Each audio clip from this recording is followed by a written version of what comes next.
정관용의 지금 이 사람.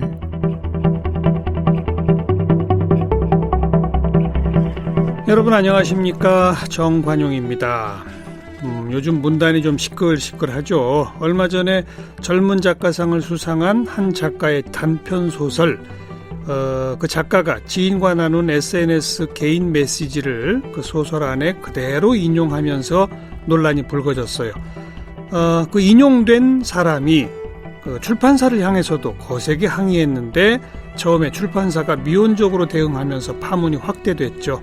자, 이런 걸 자서전과는 또 다른 오토픽션이라고 하는데요. 이 오토픽션을 계기로 불거진 문단 내의 창작 윤리 논란, 그 이야기를 좀 다뤄보려고 작가 지망생이시고요. 그 팟캐스트 요즘 소설 이야기로 요즘 아주 인기 끌고 계시죠. 그리고 저희 KBS 라디오의 PD입니다. 이주영 프로듀서를 함께 만나겠습니다. KBS 라디오 이주영 PD 어서 오세요. 안녕하세요. 지금 뭐 맡고 있죠? 저희 KBS 1라디오 아침 시사 프로그램 김경래의 최강시사 하고 있습니다. 아침 시사? 네. 근데 요즘 소설 이야기라는 팟캐스트? 네. 언제 만들었어요? 작년 8월 1일 시작했으니까 딱 1년이 됐고요. 저희가 이제 문예지 탐구 방송이라고 합니다. 요즘 문예지 탐구 방송이요. 탐구? 네. 그러니까 각종 이제 문예지들이 개간으로도 많이 나오고, 뭐 현대문학 같은 경우는 월간으로도 나오고요. 예. 격월간지도 있긴 한데 이 문예지에 신작 단편 소설들이 많이 실리거든요. 근데 독자들은 만날 기회나 이제 좀 접할 기회가 아무래도 기존에 출판되는 소설집이나 뭐 장편 소설 같은 거에 비해서는 조금 접근도가 떨어져서 예. 저희가 이런 신작들을 좀 자세히 들여다보고 이 중에서 좋은 작품들을 소개해드리는 그런 팟캐스트를 운영하고 있습니다. 왜 이걸 만들기 시작했어요? 워낙은 제가 팟캐스트를 해보고 싶었는데 그중에 관심사가 문학이었고요. 또 그 이유는 진짜 한국 문학을 제가 사랑하는 독자 중에 한 명이기도 했고요. 직접 작품을 지금 쓰고 있는, 네, 아직 등단을 하지 못했지만. 소설가 지망생? 네, 그렇기도 해서 사실은 이쪽 관심사에 대해서 생각을 하고 있던 중에 저희 이제 공동 진행자가 해방촌에 있는 서점의 대표세요. 차경희 대표가 있는데 이 서점에 제가 단골이었어요. 예, 몇 년 동안. 예. 그래서 저희가 뭐 얘기하다가 이런 거 한번 해보면 어떨까요? 라고 차경희 대표가 제안을 먼저 하셨고요. 그걸 좀 생각하고 있다가 네. 1년 전에 이런 기회가 있어서 그럼 우리가 한번 해보자. 이렇게 해서 문예지를 다루는 팟캐스트로는 최초로 저희가 요즘 소설 이야기를 시작했습니다. 정말 처음 본 것 같아요. 그쵸. 소설만을 대상으로 하는 팟캐스트. 그리고 사실은 이제 출간된 소설집이나 신간 작품을 대상으로 이제 이야기를 나누는 책 팟캐스트는 꽤 있는데요. 이런 식으로 문예지에 실린 단편을 접근하는 팟캐스트는 제가 알기로는 유일한 것으로 그렇죠. 알고 있습니다. 어찌 보면 소설 읽어주는 사람들 이런 거네요. 네, 맞아요. 저희가 그냥 읽고서 사실 저희가 무슨 평론가나 이런 전문가는 아니지만 저는 그렇기 때문에 저희가 훨씬 독자들이나 뭐 소설을 사랑하는 사람들과 더 가까이 호흡할 수 있는 지점이 있다는 생각이 들고요. 예. 실제로 저희도 이거 너무 좋아요. 이런 부분 좋아요. 이렇게 약간 수다 떨듯이 얘기를 하면 많은 독자분들이 거기에 이제 많이 응원을 해주시고 자기도 이렇게 읽었다라는 약간 그런 피드백도 많이 주셔서 저는 그냥 기본적으로 소설 좋아하는 사람들의 어떤 작은 사랑방 같은 그런 느낌이라고 생각을 하고 있습니다. 그런 사람들이 많죠? 우리나라에도. 그렇죠? 네. 아무리 요즘 소설가들 책 내도 영 안 팔려서 이거 큰일 났어들 하지만 네. 그래도 소설 좋아하는 우리 독자층이 좀 있는 것 같아요. 그래도 있습니다. 그래도 있고요. 뭐 연령별로 보면 20대, 30대 여성 독자가 네, 많은 것 같아요. 20, 30대 여성 독자는 옛날부터 많았거든요. 네. 근데 그분들이 40, 50대가 되면 소설 안 보는 것 같아. 쉽지 않죠. 계속 보셔야 되는데. 네. 우리 이주영 PD에 대한 소개는 이제 이 정도면 된 것 같고 네. 소설가 지망생이면서 문학서점, 전문서점의 주인과 함께 문예지에 나온 신작 단편들 대신 읽어서 소개해주는 네. 이런 팟캐스트로 어찌 보면 이제 유일하게 군림하고 계신 분. 군림이요? 네. 함께 호흡하고 있습니다. 근데 이제 오늘 창작 윤리에 대해서 먼저 얘기 좀 해봅시다. 네. 제가 아까 그 오토픽션이라고 그냥 지나가듯 얘기를 했는데 네. 이거 생소한 용어거든요. 무슨 뜻이에요? 그쵸. 오토라는 말은 뭐 많이들 아실 수도 있어요. 오토가 이제 자기 자신을 뜻하는 그리스어의 어원을 가진 이제 그게 오토고요. 이제 픽션은 이제 우리가 허구적인 이야기라고 할 때 이제 픽션인데 이 두 가지 이제 단어가 조합이 된 거죠. 그래서 흔히 얘기해서 자전소설. 자전소설. 네. 이라고 생각하시면 저는 제일 편할 것 같고요. 소설이라는 것 자체가 허구죠. 그럼요. 픽션이죠. 네. 넌픽션은 다큐멘터리나 뭐 이런 거고. 그럼요. 기록이고, 그죠? 네. 소설은 픽션이다. 그런데 자기 이야기를 쓴 호설, 맞습니다. 가짜 이야기. 그렇죠? 네. 그래서 약간 그런 소설들에 뭐 꼭 그렇다고는 볼 수가 없는데 그 소설의 화자 혹은 주인공 이런 사람들이 이제 작가 자신인 경우가 많아요. 네, 그래서 뭐 네. 예를 들면 제가 이제 오토픽션을 쓴다고 하면 뭐 소설 속의 주인공이 제 이름이 이주영. 그리고 그렇죠. 제가 뭐 나는 어쩌고저쩌고 하면서 제가 KBS에서 라디오 PD로 일하면서 직업까지 다 그대로. 김경래 최강 시사를 하면서 뭐 사랑하는 이야기를 쓸 수 그럼 있는데 그건 사실이잖아요. 그렇지만 그 픽션이 안에 들어가는 내용들은 허구적인 것도 있고. 자, 이제 이 대목에서 네. 픽션이나 난픽션이나의 경계가 애매모호해지는 지점 아닙니까? 바로 네. 이게. 그죠? 그렇습니다. 어떻게 보세요, 그걸? 근데 저는 기본적으로 오늘 이제 저희가 이야기할 이 창작 윤리에 대한 문제와는 약간 별개로요.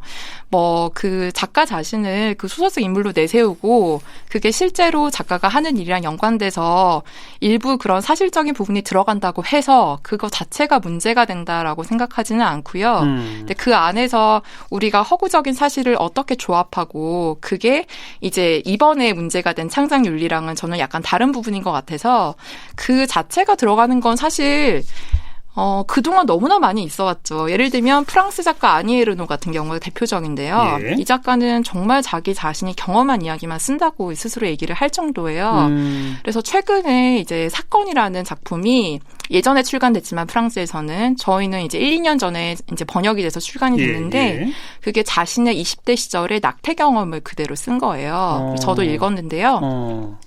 그렇게 이제 오토픽션의 순기능이라고 하면 이제 저희가 이제 매료될 수 있는 어떤 그런 부분 같은 경우에는 정말 그 작가 자신의 생생한 경험담이 들어가 있기 때문에 흡입력이 굉장히 뛰어나고요. 네. 사실은 그런 기법이나 장치를 도입한다고 하더라도 저는 상당 부분 많은 소설의 경우에는 그 작가가 구성하고자 하는 세계, 그 작가가 구현하고자 하는 주제의식, 거기에 따라서 모든 요소들이 엄청나게 계산적으로 다 들어가 있기 때문에 이거 예를 들면 뭐 제가 오늘 여기서 정관용 선생님이랑 인터뷰를 했다. 이거 자체를 제가 그대로 쓴다고 해서 저는 그게 오토픽션이 될 것 같지는 않습니다. 네. 그래서 에세이나 자서전이랑 또 완전히 다른 영역이고요. 네. 하지만 오토픽션이라고 하는 자전소설이라고 하는 이런 장르가 네. 각광받고 유행하게 되면서 소설, 픽션의 기본 정의에는 조금 좀 물음표가 찍힌 것 같네요. 제가 기억하는 픽션의 기본 정의 중에 이런 정의가 있더라고요. 사실이 아닌 사실을 네. 사실이라 가정할 때 네. 사실일 수 있는 사실. 아, 저보다 더 많이 하시는 것 같네요. 근데 이건 이제 첫 출발이 사실이 아닌 사실이에요. 네. 근데 그걸 사실이라고 가정할 때 그럴듯해야 돼요. 사실일 수 있는 사실. 이걸 이제 보통 픽션이라고 말했는데 그 전제가 좀 달라지는 거죠, 이제는. 네. 근데 이제 사실이 아닌 사실이 아니라 진짜 사실도 좀 섞여 있고 네. 사실이 아닌 사실도 섞여 있고 이런 거 아닌가요? 네, 그렇게 생각할 수도 있고요, 당연히. 근데 아까 제가 이제 예를 든 이주영이라는 PD가 김경래 최강시사를 하면서 벌어진 일을 소설이라고 쓴다고 할 때 저는 이렇게 물어볼 수 있을 것 같아요. 과연 그러면 그 이주영이 이주영인가? 과연 김경래 최강시사가 과연 그 김경래 최강시사인가? 소설 안에서 이름이 같고 어떤 환경이 되게 사실처럼 보여진다고 하더라도 네. 과연 그게 정확하게 그 요소, 실제하는 그 요소로 쓰였는가에 대해서는 저는 또 의문을 제기해 볼 수도 있다고 생각해요. 이제 이 대목에서 또 한 대목 가봅시다. 네. 이번에 김봉곤 작가의 소설에 문제가 된 건 또 이분이 성소수자 문제를 이제 주로 또 다루다 보니까 네. 누군가와 나눈 이 SNS 메신저의 대화 내용이 소설 안에 그대로 전제가 됐는데 네. 그 주변에 조금 전후 사정을 알 만한 사람들은 거기에 소개된 누군가가 A라는 사람이 누가 봐도 저 사람이다 라고 짐작하게끔 돼 있다. 네. 뭐 이제 이래서 문제가 되기 시작한 거지 않습니까? 네. 그죠? 네, 그 부분은 사실 상장 윤리적으로 봤을 때 저도 부적절한 일이었다고 생각을 해요. 왜냐하면 그 타인이랑 나눈 어쨌든 자기 지인이잖아요. 그런 자기 지인과 나눈 어떤 대화를 그 지인이 나는 여기에 싣고 싶지 않다라고 했음에도 거부 의사를 밝혔음에도 불구하고 그것을 무단으로 도용해서 사용했다는 부분이 문제가 된 것이거든요. 그렇죠. 그래서 아무리 이게 뭐 오토픽션이고 뭐고 아니면 오토픽션이 아니더라도 이런 식으로 자신의 지인이 누가 봐도 이거는 이름은 달라도 내 이야기인 것 같다라고 문제를 제기할 정도의 상황을 가공하지 않고 또 허락도 받지 않고 혹은 이야기를 했지만 고쳐달라고 했음에도 수정하지 않고 저는 싫은 것 자체는 창작 윤리에 분명히 문제가 되는 사안이라고 생각을 합니다. 초반부에는 또 당사자들 간의 주장이 조금씩 엇갈려서 혼선이 빚어지기도 했어요. 네. 아니 이게 사전 동의를 받은 거다. 네. 그러다 보니까 주변에서 들려오는 얘기는 그렇다면 충분히 사전 동의까지 하는 좋은 사이였던 사람들이 책이 나오고 한 2, 3년 후에 사이가 틀어지면 나 동의한 적 없다라고 하면 이거 어떡하느냐. 이 얘기가 여기까지 갔거든요. 네, 제가 사실 그 사실관계까지는 제가 면밀히 말씀드리기는 좀 어려울 것 저도 같은데요. 지금 방금 소개한 게 그게 사실이다가 아니고 네. 예를 들어 그런 상황까지 벌어진다면 네. 분명히 필자 저자는 집필하고 게재될 당시까지만 해도 그 사람의 동의를 얻었는데 나중에 동의한 적 없다고 할 수도 있지 않느냐. 그럴 수도 있겠죠. 근데 저는 어쨌든 기본적으로 작가는 어떤 지인이나 혹은 자신의 친구나 가까운 가족이나 이런 이야기를 쓸 때 무조건 조심하는 게 저는 맞다고 생각을 합니다. 어떤 그래야죠, 경우에서든요. 그래야죠. 네, 왜냐하면 뭐 그 사람이 마음을 바꿨다 뭐다 변명을 하기 전에 어쨌든 내가 쓰는 작품 안에 어떤 내가 아는 사람의 이야기가 들어갔을 때 그 예. 사람이 다치지 않는 게 저는 1순위라고 생각하기 때문에 예. 작가는 조심하고 또 조심하고 가공하고 또 가공해야 되는 의무가 있다는 생각은 합니다. 네. 그럼 뭐 이 얘기에 대해서는 창작 윤리 뭔가 변화를 줄 것, 동의를 얻을 것, 조심할 것 이거면 되는 거예요? 세 가지면? 그게 근데 소설을 쓰다 보면 애매하죠. 그러니까요. 그래서 저는 요즘에 이제 문단 내에서 발생하는 그런 담론이나 논쟁이 저는 되게 유의미하다는 생각이 드는데요. 예. 이 윤리 문제에 대해서 이야기를 시작하면서 비평가들 사이에서도 우리가 문학평론이나 비평을 할 때 너무 무비판적으로 혹시 보지 않았냐라는 자성의 목소리가 나오고 있고 네. 그러면 이런 오토픽션이나 아니면 어쨌든 자전적 이야기의 경우에 우리가 어떤 비평의 역할을 해야 되는지에 대한 논의가 지금 나오고 있고요. 사실 작가들도 마찬가지로 상당히 애매하죠. 쓰다 보면. 그러니까요. 그리고 이제 농담으로 이런 얘기가 있어요. 뭐 소설가 A를 두지 말라. 소설가 A는 나중에 헤어지고 난 그 얘기를 다음에 꼭 써먹는다. 분명히 쓸 것이다. 그래서 소설가랑 연애하지 말라 이런 얘기가 있을 정도로 어떻게 모든 허구의 이야기가 허구일 수 있겠어요. 제 기억에 누군가는 이혼하면서 네. 양측 합의서에 우리 결혼 시절에 있었던 이야기 소설로 안 쓰기 이런 합의서 쓴 사람도 있어요. 그럴 수 있다고 생각합니다. 예. 저도 쓸지도 모르겠는데요.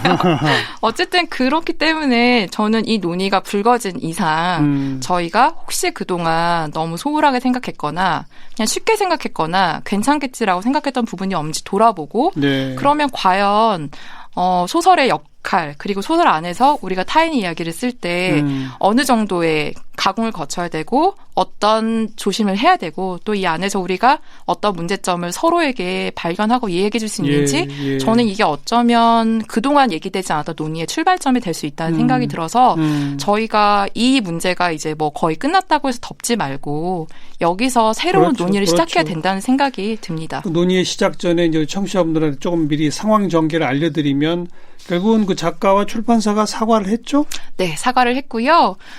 그 해당 책은 판매 중지가 됐고 미리 산 독자들에게는 환불 조치도 해주고 있습니다. 네.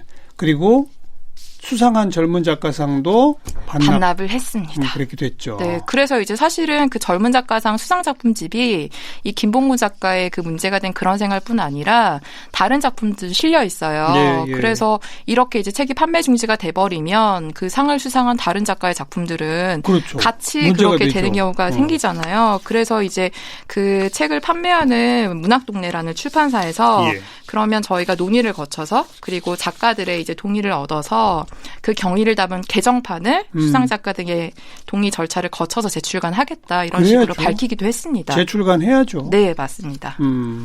우리 그 팟캐스트 연출하면서 많은 문인들도 만나봤을 거고 요 상황, 요 사태에 대한 문인들의 이야기도 들어봤을 거 아니에요? 네, 사실 제가 직접 만날 기회는 그렇게 많지가 않은데요. 저도 이제 어쨌든 문단대 소식들에 대해서 계속 팔로우를 하고 있고 접하고 있는 사람으로서 여러 작가들의 이제 입장을 냈는데요. 네. 사실은 이 사태가 결국은 이제 출판사의 사과로 마무리되기까지 저는 이런 작가들의 역할이 있었다고 생각을 해요.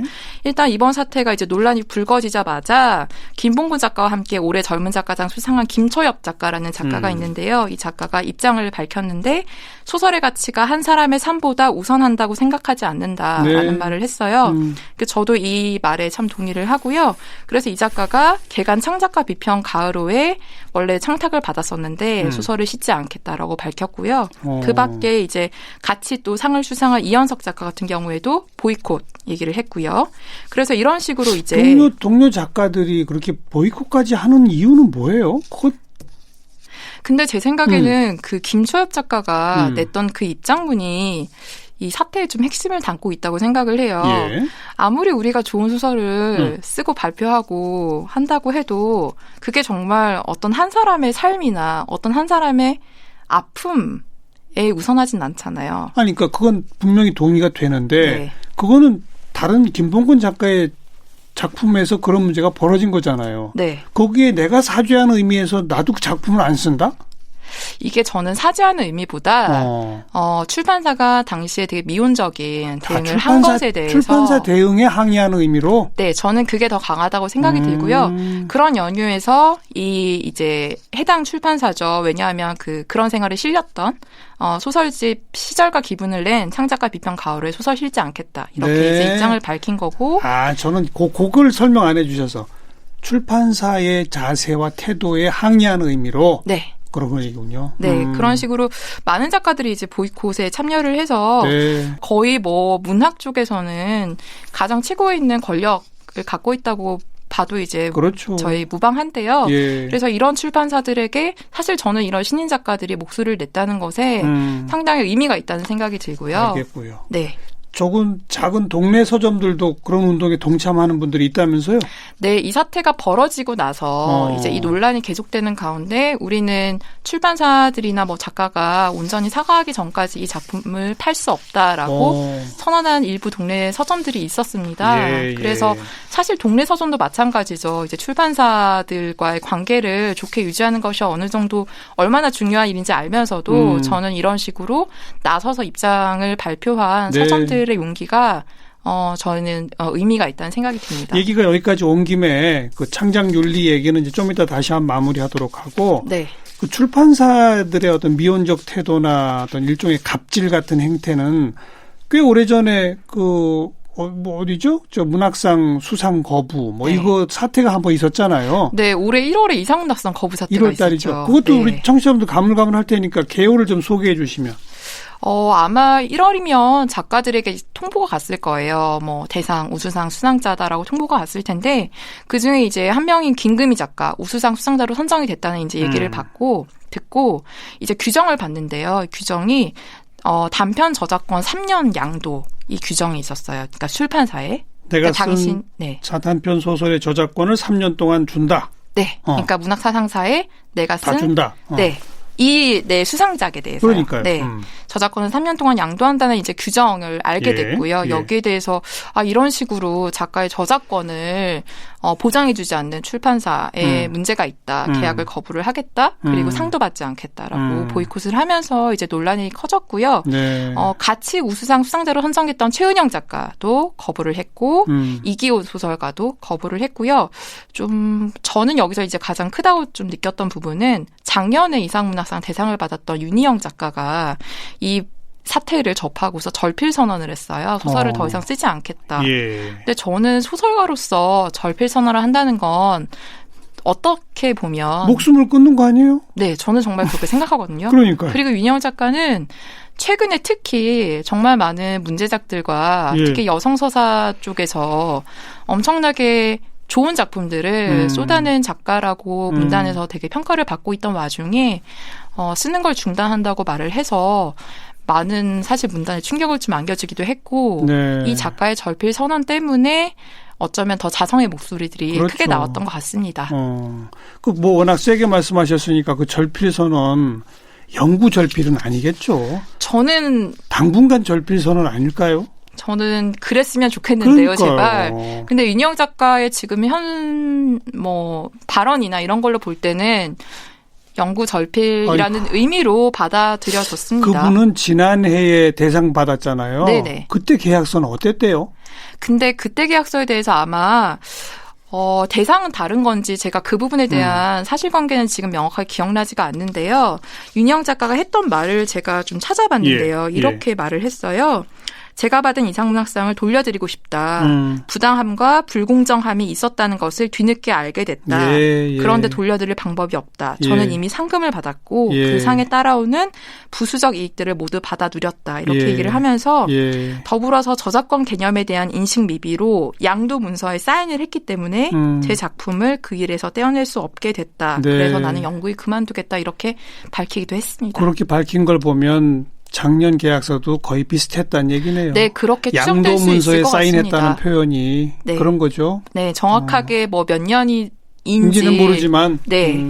이번에 문제가 된 건 아무튼 상을 내가 줄 테니 당신이 그 소설 3년 동안은 내 맘대로 할게.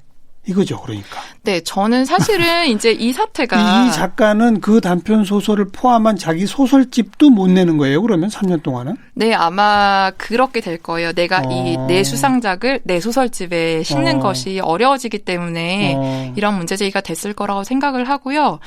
저는 사실은 이제 김봉우 작가 사태로 문제가 제기된 창작 윤리의 문제나 이 문제나 어찌 보면 다른 양상일 수는 있어도 저는 한 가지 공통점이 있다고 보는데 그거는 바로 문단 내에서 어떤 출판사 권력이라고 저는 생각을 해요.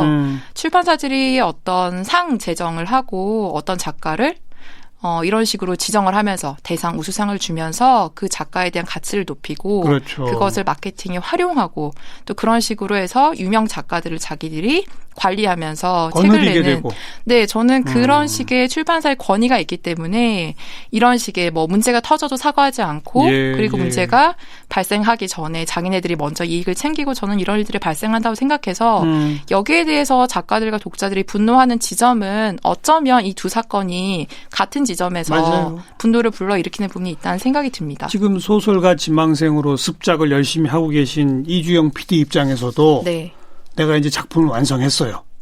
그런다고 어디 책이 나오는 게 아니잖아요. 그렇죠. 저는 사실은 이 등단제도 자체에 대한 문제도 좀 있다고 어디선가 생각해요. 상을 좀 타거나 네. 어디선가 게재해 주거나 뭐 이래야 되잖아요. 네, 사실은 그래서 이제 습작생들이 신인문학상, 개간지에서 내는 신인문학상 혹은 신춘문예 많이들 아시겠지만 그렇죠. 이런 데를 통해서 이제 소위 등단이란 걸 해야 그다음에 청탁도 오고 그러니까요. 내가 어떤 출판사에 뭐 원고를 보낸다고 해도 소설가 누굽니다라는 이제 이런 식으로 진행이 돼야지 출간이 이제 용이해지는 건데요. 저는 이런 식의 등단 제도에 대해서 또 많은 분들이 현재 지금 문제의식을 갖고 있고 이 부분도 어쩌면 수년 내에 많은 식의 변화가 있을 수도 있겠다라는 생각도 듭니다. 예를 들면 어떤 제도가 있을 수 있을까요? 사실은 바람직하게 머릿속에 그려본 새로운 등단 제도가 있나요? 새로운 등단 제도라고 하기보다는 이런 식의 등단을 통해 소설가라는 자격증, 타이틀을 따는 소설가 혹은 시인이라는 저는 이게 이제 되게 아주 하나의 방식밖에 없는 거잖아요. 예를 들면 뭐 저희가 공무원이 되기 위해서 공무원 시험을 통과하는 방법밖에 없듯이 근데 이제 이 부분을 약간 좀 다각도로 여는 방법에 대해서 저는 좀 고민을 하게 되고 많은 이제 문학 안에 있는 분들도 고민을 하는데 현재 새롭게 이제 이야기되고 있는 어떤 흐름들이 비등단 작가, 그러니까 등단하지 않는 작가가 플랫폼이 있으면 신작 발표해도 되잖아요. 그렇죠. 예를 들면 개간지에서는 안 실어줄지어도 어떤 문학 플랫폼에서 우리는 등단 비등단 상관없이 좋은 소설을 받습니다라고 공간을 제공해주면 뭐 언제든 소설을 올릴 수 있는 공간만 제공이 된다면. 하긴 요즘 같은 건 종이책 위주가 아니니까. 네, 전자책도 있고. 전자책? 그리고 독립출판도 있긴 있습니다. 아니 그것도 있고 뭐 예를 들면 뭐 웹진이나 뭐 이런 방식 를 비슷하게 흉내낸 것도 얼마든지 나올 수 있지 않나요? 네, 그래서 실제로 지금 어떤 문학 플랫폼이 있는데요. 몇 명의 신진 이제 소설가들이 만든 플랫폼인데 이 플랫폼은 실제로 등단 여부 상관없이 작가들의 작품을 실도록 하고 있고요. 그리고 등단 여부와 상관없이 작품 공모를 받아서 거기 선정된 작품을 개간지 직접 시키기도 했습니다. 저는 이런 식의 방식들이 앞으로 더 늘어날 거라고 생각을 하고요. 독자들의 호응만 있다면, 독자들이 인정해 준다면 굳이 그런 곳에서 소설가라는 타이틀을 따지 않아도 활동할 수 있고 더 많은 영역이 개척될 거라는 생각이 듭니다. 웹툰 작가들은 신인 지망생들도 그런 공간을 통해서 많이들 자기를 선보이고 인기 끌면은 금방 또 주목받기도 하고 그러잖아요. 그럼요. 근데 우리 유독 문학 쪽에는 지금 그런 게 좀 덜 활성화돼 있다고 봐야 되겠네요. 저는 약간 뭐 순수문학이라 하고는 좀 그런데요. 어쨌든 순수예술 영역에서 그 문학성이나 작품성이나 이런 것에 대한 뭐랄까 기존의 이제 그 문단에서 갖고 있는 어떤 기준이 조금 폐쇄적이고 좀 다른 것 같기도 하다는 생각도 듭니다. 네. 자, 오늘 소설가 지망생 그리고 요즘 소설 이야기 팟캐스트 진행자와 함께 이번에 논란이 됐던 창작 윤리로부터 시작해서 출판사의 어떤 갑질 이야기 또 새로운 등단 제도까지 두루두루 이야기를 좀 해봤는데 그래 한마디로 창작 윤리는 그래서 뭡니까? 김초엽 작가의 말로 대신을 하고 싶은데요. 진짜 저는 그렇게 생각해요. 제가 소설을 쓰지만 내가 소설을 쓰는 이유가 무엇인지 항상 우리는 생각해야 하고 혹시 나의 소설이 뭐 단순히 무슨 어떤 사람의 이야기를 도용한다는 뜻이 아니라요. 내 소설 안에서 어떤 인물이 타자화된다. 어떤 인물이 되게 도구로 쓰인다. 어떤 식의 계층이나 어떤 식의 부류의 사람들이 잘못 이해되도록 쓰인다면 저는 그것도 창작 윤리 안에 포함된다는 얘기가 생각이 들고요. 그래서 소설가들이 언제나 낮은 곳에 있는 사람들 혹은 소외되어 있는 곳의 사람들의 가장 먼저 귀 기울이듯이 소설 안에 등장하는 인물들에 대해서 훨씬 더 숙고하고 훨씬 더 성찰적인 자세를 가져야 되지 않을까라는 생각이 듭니다. 이야, 자기가 소설을 쓰면서 자기 소설에 등장시키는 인물들 한 명 한 명의 입장이 되어보면 그런 거네요. 정확합니다. 어려울 것 같아요. 어렵지만 해야 되는 작업이라고 생각합니다. 천하의 악인을 그려야 하는 소설 이런 거 어떻게 해요 그러면? 그러게요. 거기까지는 제가 등단한 이후에 고민해보겠습니다. 오늘 창작 윤리에 대한 재미있는 이야기 나눠봤어요. 저희 KBS 라디오 이주영 PD였어요. 고맙습니다. 감사합니다.